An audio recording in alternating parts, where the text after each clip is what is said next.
Doctor Bermejo, yo voy a compartir unos datos con usted y a ver qué lecciones podíamos sacar de ello, qué conclusiones podíamos sacar de esas cifras que están públicamente disponibles. La Cámara de Comercio de Lima, en sus recurrentes informes, dice que hay 5,5 millones de empresas informales. Lo que no sé es cómo ha conseguido esos datos, sinceramente. Luego dice, luego dice también el mismo informe que aproximadamente el 51% de encuestados o entrevistados dicen que no es necesario formalizarse. Estas empresas, cuando hacen la pregunta, responden diciendo que no es necesario formalizarse. Luego dice, el 33% dice que es pequeña empresa, por lo tanto, no le interesa formalizarse. Eh, un 8% dice que es una empresa eventual, por lo tanto, no necesita formalizarse. 1,9% dice que es por un problema tributario, no le importa formalizarse, por la carga tributaria que implica ser una empresa formal. El 1,3% dice que es un problema de trámite burocrático que no está dispuesto a hacerla o seguirla. Bueno, es un poco el ranking de respuestas de las empresas informales que tenemos en el país según los informes que habitualmente publica la Cámara de Comercio. Luego dice, bueno, tía, esto es un dato que viene del Instituto Nacional de Estadística, dice que solo el 26,5% trabaja en una empresa formal de esa población económicamente activa. Solo el 26%. Entonces uno se pregunta, ese 74% de trabajadores, pues todos están en la informalidad. Es decir, esa economía informal está generando empleo para un 75%, 74,6% de la población económicamente activa. Como gremio, ¿qué lectura tienen de esto? Este es el panorama, en mi opinión, sombrío. Bueno, en estas cifras hay algo de verdad. En realidad, las pequeñas y microempresas, muchas empresas están optando por no formalizarse. ¿Por qué razón? Porque uno, la mano de obra barata extranjera, que facilita un trabajador a un menos costo de sueldo y que no tiene de repente todos los beneficios sociales que tiene. Y lo estamos viendo en muchas galerías de diferentes tipos de productos, que vemos a bastantes extranjeros trabajando y que a veces no están dentro del padrón formal.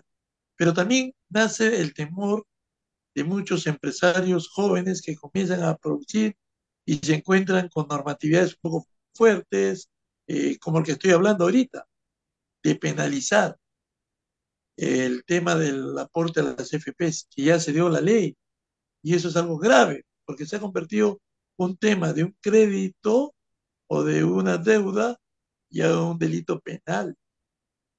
Entonces, ante la carestía económica que estamos viviendo, no poder de repente vender como debe ser el producto y ganar una utilidad que nos permita solventar todos los gastos, entonces muchos empresarios van a agudizar esas cifras porque van a preferir despedir a muchos trabajadores.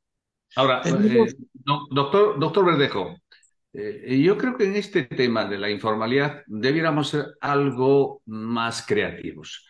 Si yo hago una encuesta a esos empresarios informales, ¿no? Que según esta información que merece alguna credibilidad, sin duda, las respuestas es que, bueno, no le interesa o simplemente es temporal, pues realmente es fácil de hacer que la gente cambie.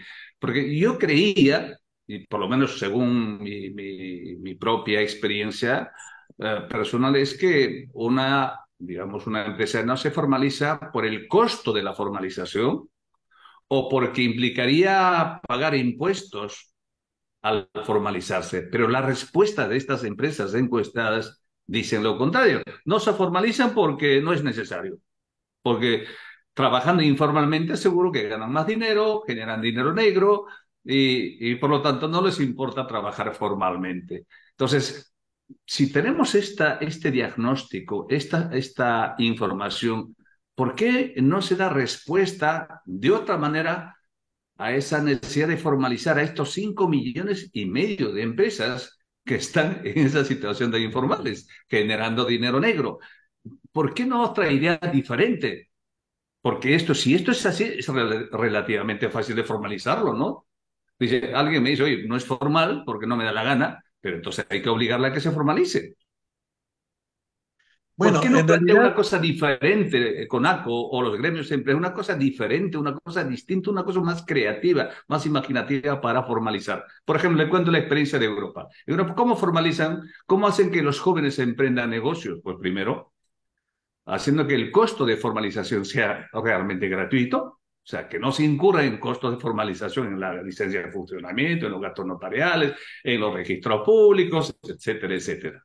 Cero costo de formalización. Y eso se puede hacer perfectamente. ¿Qué impide a que no se haga eso? Nada bueno, impide que se haga eso. Pero lo es interesante. importante es que paguen impuestos cuando sean ya una empresa que esté empezando a ganar dinero, que esté empezando a facturar muy bien. En ese momento vamos a exigir que paguen sus impuestos. Lo que importa finalmente es generar empleo. Generar empleo. Y cuando generan empleo, la economía se dinamiza, la economía camina, la economía funciona. Pero en este caso, ante esta respuesta que dan nuestros empresarios informales, para mí es relativamente sencillo Mire, formalizarlo. le voy a dar una respuesta clara con nuestra experiencia empresarial. Cuando uno habla de Francia, está hablando de una economía sólida donde tiene un ingreso económico y la solvencia económica es diferente a la peruana. Pero acá yo le voy a poner el ejemplo. Un empresario pone un restaurante en el centro de Lima, invierte, contrata 5 mozos y otro personal más de cocina. Sin embargo, y acá no hablo de la municipalidad, porque no es una política de la municipalidad de Lima, sino por una cuestión de seguridad, todos los Nah. días cierran el centro de Lima. No hay pases vehiculares, no hay pases transeúntes, esos restaurantes quiebran. Bueno, esto es un caso Entonces, muy puntual. son casos claros que estoy poniendo para que vean cómo está nuestra situación ahorita. Creo que también, por eso digo que importante es la política del Estado.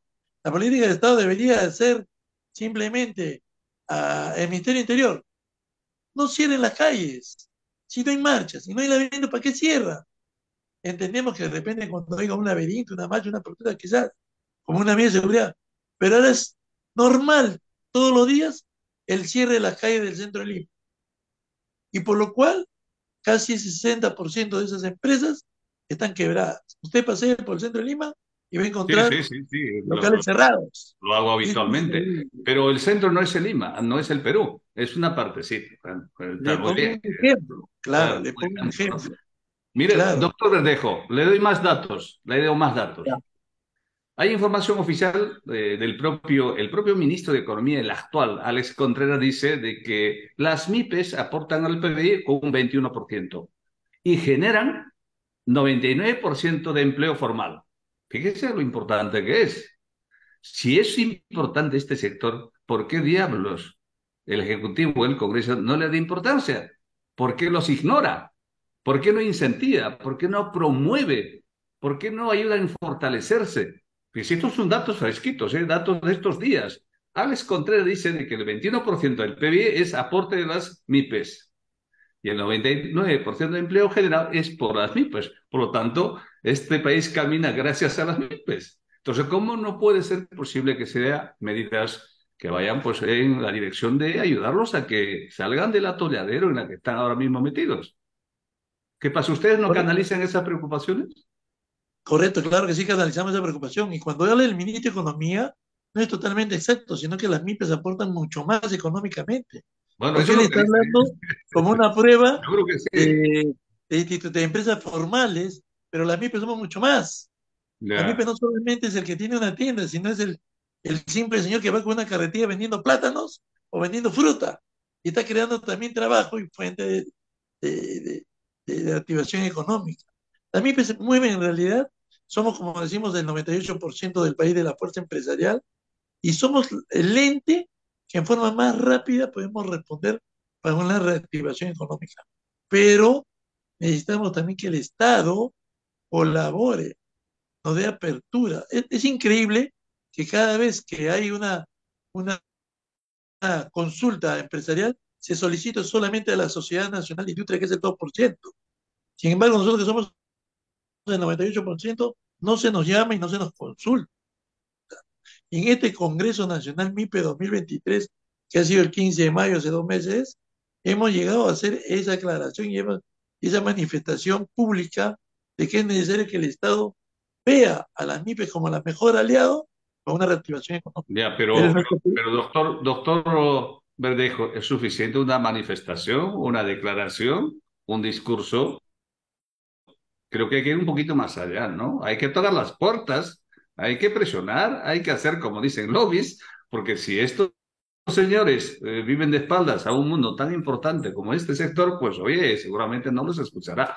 Yo soy un ferviente defensor de este sector, o también tengo una pequeña empresa y me fastidia, ¿no? Me fastidia cuando hay una indiferencia abierta por parte del Ejecutivo ante un sector tan importante que genera empleo, que paga sus impuestos, que también aporta al Producto Bruto Interno. Sin embargo, pues como que hay oídos sordos. Entonces los gremios empresariales, como la Cámara de Comercio, como ustedes como CONACO, pues debieran un poquito más presionar, ¿no? Porque así es como funciona, desgraciadamente, en nuestro país las cosas, y usted lo sabe. sí, nosotros creemos como una cosa puntual para una reactivación económica. Nosotros sabemos realmente que más del 60% del empresariado de las MIPES del país estamos en una situación de deuda con el Estado. Y eso nos ha impedido y nos impide poder acceder al crédito financiero. No nos permite poder activarnos como debemos ser porque arrastramos deudas también encima con el Estado. Y a lo cual también muchas empresas se ven en la situación de no poder bancarizar sus ventas porque simplemente a que el Estado haga embargo de ese dinero y lo pueda desestabilizar a las empresas. Creo que el Estado tiene que buscar una medida clara, concreta, de buscar reactivar las MIPES. Y parte importante es esa deuda que tenemos con el Estado, que no estamos pidiendo una plata para que nosotros nos la regalen para comprar un carro, para divertirnos. No, estamos pidiendo para reactivar nuestros negocios que queremos hacer. Miren, durante la pandemia y post pandemia, muchos empresarios han vendido sus carros, han hipotecado sus casas para reactivar sus negocios. Pero ante la situación que se está presentando, esta recesión que ya lo veníamos anunciando hace meses, la situación está caótica. Ya la gente no compra como antes, ya la gente no invierte ni gasta como antes. Entonces, hay un problema mayor acá ahorita, que es el tema de la reactivación y que el empresario nacional que está presto a seguir produciendo y trabajando, también se le dé las condiciones y la facilitación de poder seguir invirtiendo y trabajando. Ese es nuestro pedido. Uh-huh. Bueno, un poquito cambiando el giro de la conversación. ¿Cómo está el sector industrial? Hay empresas que están incursionando en ese sector que realmente crea riqueza, crea valor, porque según las cifras que publica habitualmente el INEI, son básicamente las nuevas altas de empresas, son básicamente de servicios, ¿no? Empresas de comercio al por mayor, empresas de comercio al por menor, empresas de servicio como restaurantes, hoteles, etcétera. Pero la creación de empresas productivas, empresas industriales, prácticamente muy poco. ¿Por qué está pasando esto? ¿O simplemente que no hay interés por crear empresas que tengan ese giro, o se necesitan más recursos, o es un negocio de alto riesgo? ¿Cuál es su experiencia, doctor Bermejo, en este tema? La Corporación Nacional de Comerciantes CONACO cuenta con molineras en Pucallpa, con gremios que son molineras en Pucallpa, Quito, Huánuco y otras o empresas medias que producen, pero lastimosamente el tema pandemia ha afectado, el tema crediticio.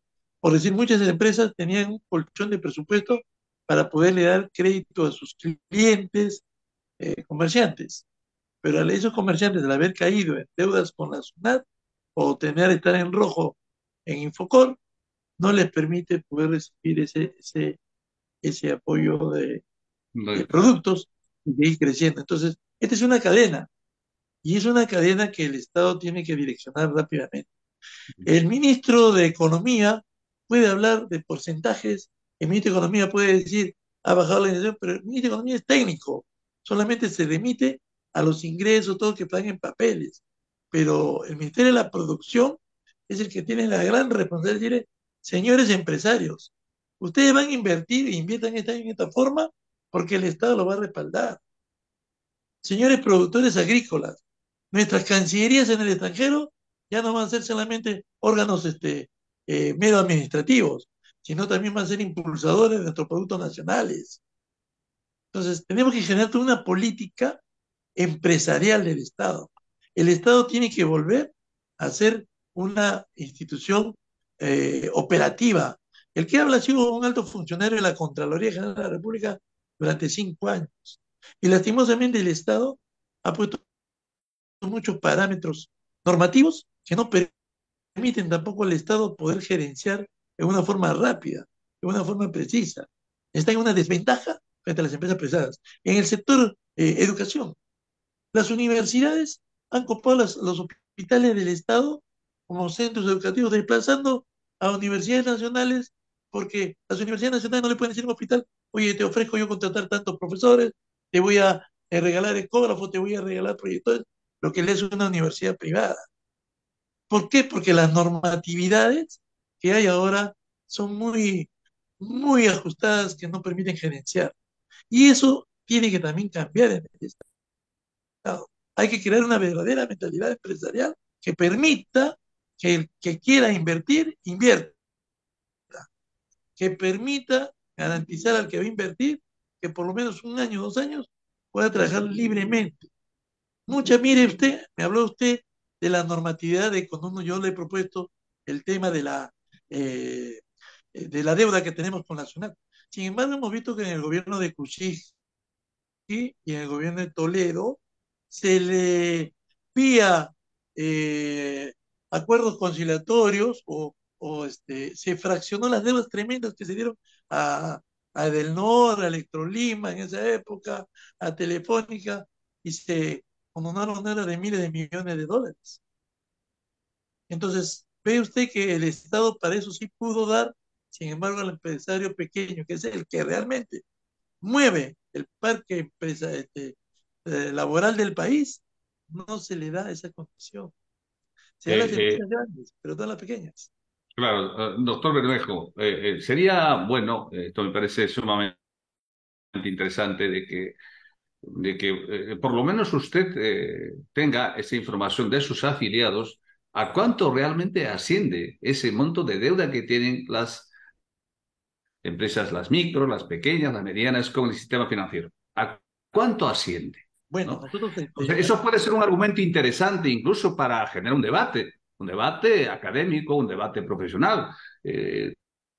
Nosotros, yo soy profesor en San Marcos de economía financiera y pues desconocemos estos datos, por lo menos para emitir una opinión, cuál es realmente el costo y el beneficio que tendría condonar esas deudas que actualmente vienen arrastrando ese segmento importante del mundo empresarial. Pero no se tiene ese dato, o usted lo tiene. Si la tiene usted, comparta con nosotros bueno, y la nosotros, difundimos y hagamos que eso se debata, porque es un tema de capital importancia, nosotros en ¿o el no? Congreso Nacional MIPE, donde hemos estado la Unión Nacional de Gremios MIPES, hemos conseguido las organizaciones empresariales que necesitamos realmente que haya un apoyo económico del Estado. Si el Estado no puede apoyarnos con créditos que necesitamos para reactivar las MIPES, bueno, en todo caso, apuntar para el tema de la condonación de las deudas tributarias que nos está dando. Estamos esperando ahora que el Congreso de la República nombre los nuevos comisiones para pedir una audiencia con la Comisión de Producción y otras comisiones que puedan hacer ver al Estado de que realmente para hablar de una reactivación económica tiene que ver con las MIPES. Y si las MIPES, el 60%, por eso lo tenemos claro, está en Infocor, ese 60% jamás va a poder Sí, levantar porque está endeudada con el Estado sí. y no tiene acceso a créditos financieros. Entonces, estamos en una situación Bueno, pues, difícil. pero esos datos de esos 60% sería bueno conocerlos, ¿no? O sea, que esa fuente sea verificable, objetivo, porque se trata de rigor también estas cosas, se trata de fundamentar, de argumentar bien, porque oye, digo 80, 60, como el INE saca cifras, el ministro saca el suyo y todo el mundo saca cifras, y al final no se sabe exactamente quién tiene la Creo que, razón. Entonces, creo por que eso la, creo que la- CONACO podría tener un papel importante en ese sentido. creo que la mejor muestra es de que preguntarle a la SUNAT cuántas son las empresas de las MIPES deudoras del país. Y es Por escandaloso ejemplo, que usted se entere. Va a ver por usted ejemplo. que en realidad es una situación difícil. Pero el empresario es un empresario siempre, como le hemos dicho, el empresario peruano siempre apuesta por seguir produciendo, trabajando, creando y dando lo mejor para crear empleo, trabajo y calidad de vida. Porque este Perú grande y hermoso como es, necesita siempre que su empresario esté apoyando. Y un mensaje que siempre nosotros decimos, cómprenle al Perú, porque comprándole al Perú, producto peruano, estamos colaborando para que este Perú cada día crezca y sea más grande y hermoso. No, sin duda hay que darle condiciones, no hay que darle facilidades, hay que apoyarla, hay que generarle una infraestructura legal adecuada para que ese segmento importante del mundo empresarial crezca, se expanda, se proyecte más y que no se pase el resto de su vida como un enano empresarial, ¿no? Cuando uno ve de que el 99% son micros y pequeños, dice, esto no puede ser, esto no puede ser. En otros países ese segmento es un poquito menos, 45, 50, 60%. El caso peruano es un caso atípico, 2% solo, según estas cifras oficiales, podría ser incluso menos en esas grandes empresas. Entonces, ¿cómo es que un pequeño empresario con unos intereses leoninos en condiciones absolutamente adversas puede salir adelante? Es imposible. No estoy exagerando, ¿eh? No estoy, y seguro que es así. Y usted me dará la razón de que no hay manera de pasar de micro a pequeña, de pequeña a mediana en las condiciones actuales. Lo que dice usted es efectivamente cierto. Nosotros como empresarios somos apolíticos. No tenemos ningún tinte político, ninguna aspiración política porque somos empresarios. El empresario solamente se dedica a crear y a producir y a trabajar. Pero nos preocupa sinceramente la situación. Hemos, como digo, nadie pensó que iba a haber una pandemia. Bueno, nos afectó a todos. Pensamos que después de la pandemia iba a haber una reactivación.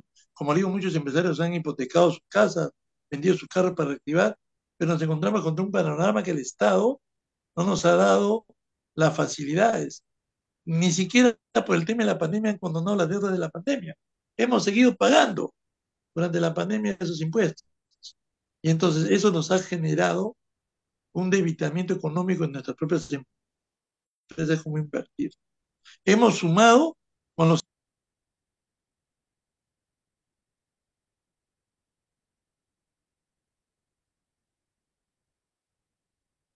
el sentir del empresario peruano es formalizar, pero si no tenemos las condiciones para poder formalizar, porque simplemente ahora ya estamos siendo penalizados el empresario peruano por incumplir en una fecha la AFP.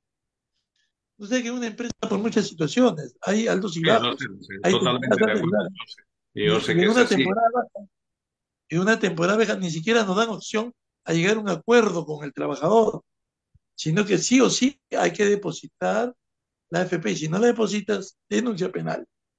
Y esa denuncia penal es una condena que puede ir a la cárcel.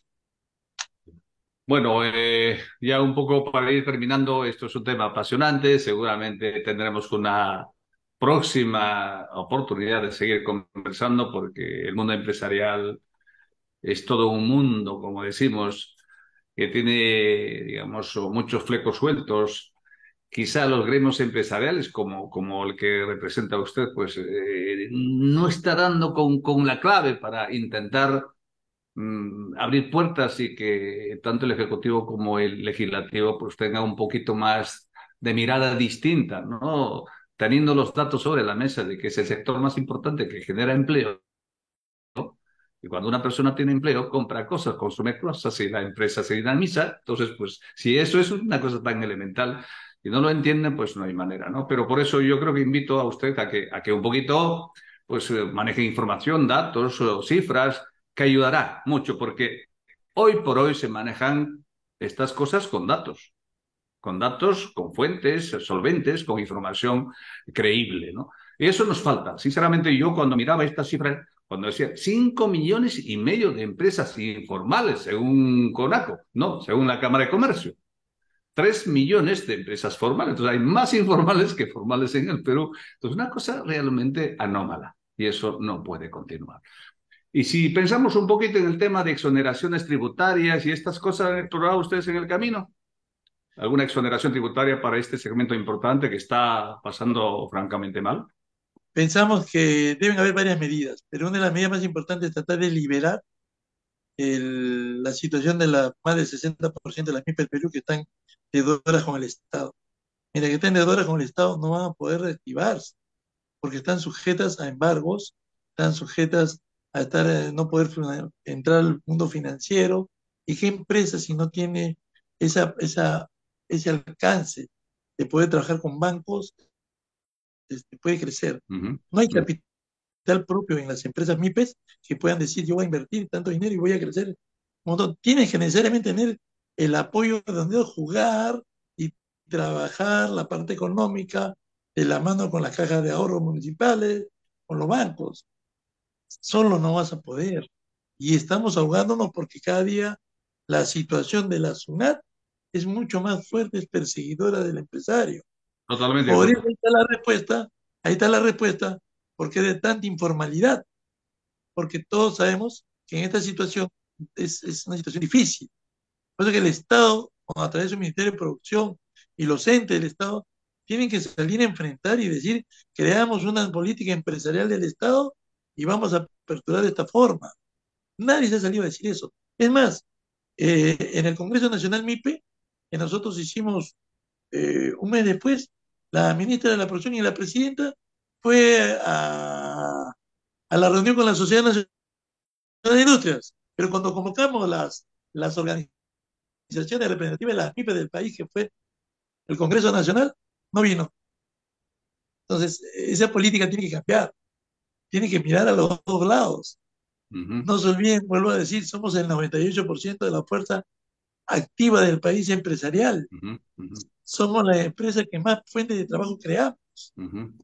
y que de una forma rápida podemos colaborar y contribuir a la reactivación económica del país. Yo creo que Y si el Estado no nos mira, sin duda hay no, mucha miopía, mucha ignorancia de lo que realmente significa este segmento empresarial para nosotros los peruanos, ¿no? Hay desidia, hay desinformación, y eso hace que no se diseñen políticas empresariales que vayan orientadas a fortalecer, a que estas pequeñas pasen a ser medianas, pasen a ser grandes, promover exportación de sus productos.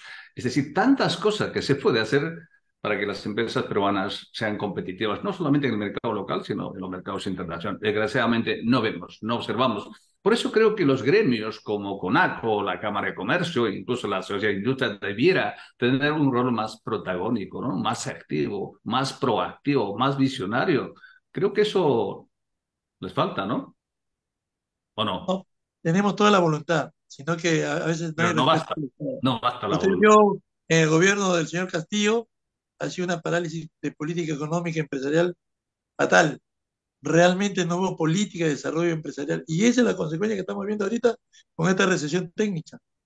Ujú, Esa ujú. es la consecuencia.